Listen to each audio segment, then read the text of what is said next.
Hi everyone, it's Razavan Werder, aka Kelly Everts,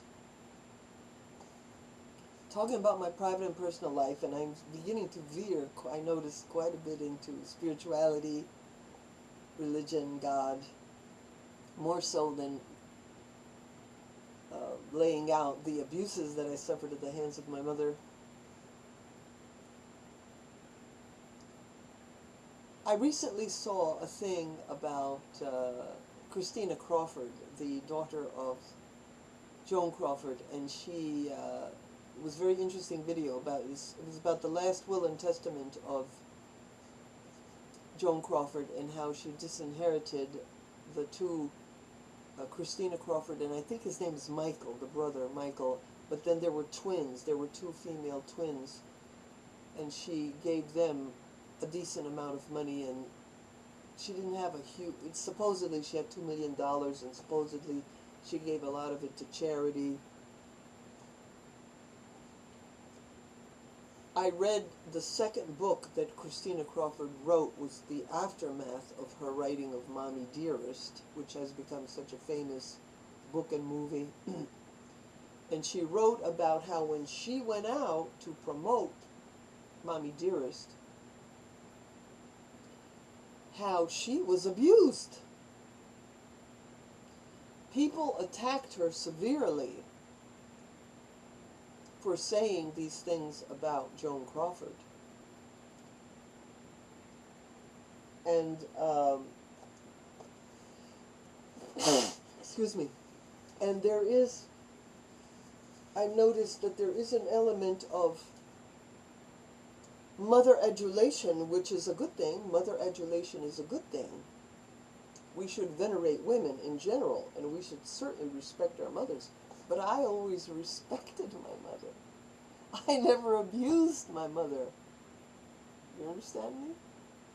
I am against children or anyone who abuses their mother or father. And I know that there's a price to pay, a big price, for abuse of a parent. I knew a guy, oh, let me finish about Mommy Dearest. So, she was persecuted again, and she actually got a hemorrhage in her brain. It was so awful that she got a hemorrhage in her brain from the abuse. From the public abusing her, accusing, and she was hurt first by her mother and then by the public, because abuse was not a big topic when that first came out. It was not a recognized, official, big topic. And people didn't believe, or they said they didn't believe her. They probably did believe her. They just wanted to attack her. So I'm not in favor of hurting your parents. I mean, I obeyed my mother in everything but sin. I believed all the time. When she used to hit me, she used to punch me with her fists. Punch, punch.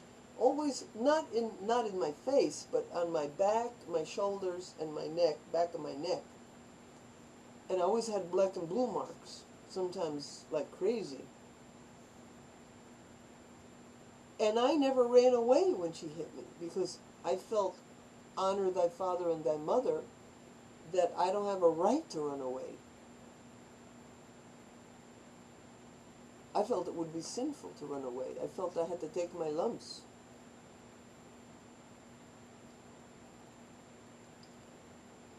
So I did not hurt her. She hurt me. I'm just telling the story. Now, I know that hurting your mother has a price to pay, great price to pay. I knew a guy that I got friendly with, and I have faith healing power, and I have so many men attracted to me over the years, mostly for my looks and my body. They're attracted to me, and then they find out, or they learned I have faith healing power.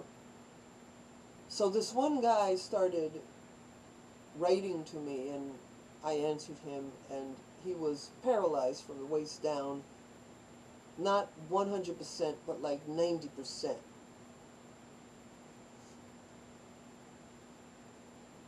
He was mostly in a wheelchair, or else he could only walk in crutches. And he was a young man. So he asked me to pray for him for healing.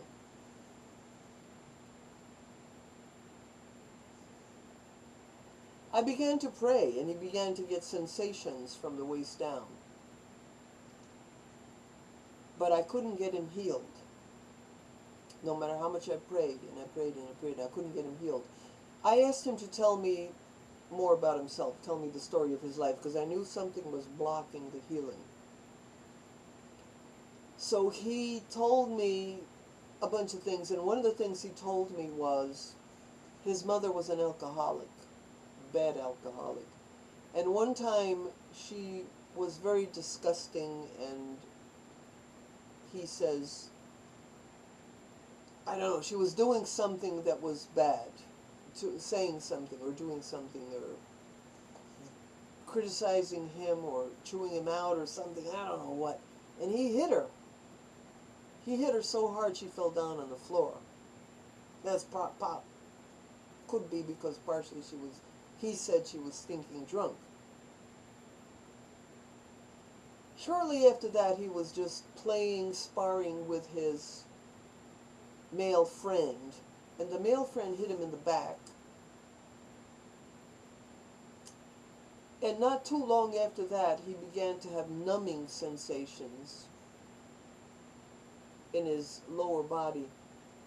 And the numbing sensations increased to the point that he was where he is now, in the wheelchair and the crutches. So I knew that that paralysis was a direct result of striking his mother. A karma. Because when you strike your mother unjustly like that, even though she was wrong, the mother was wrong to whatever she was doing, she was chewing him out or something, and she was drunk, and he thought she was disgusting, whatever, but you don't hit, especially a guy, you never hit your mother. You might run. I didn't even run. But if it's bad, you escape. If you can, you escape.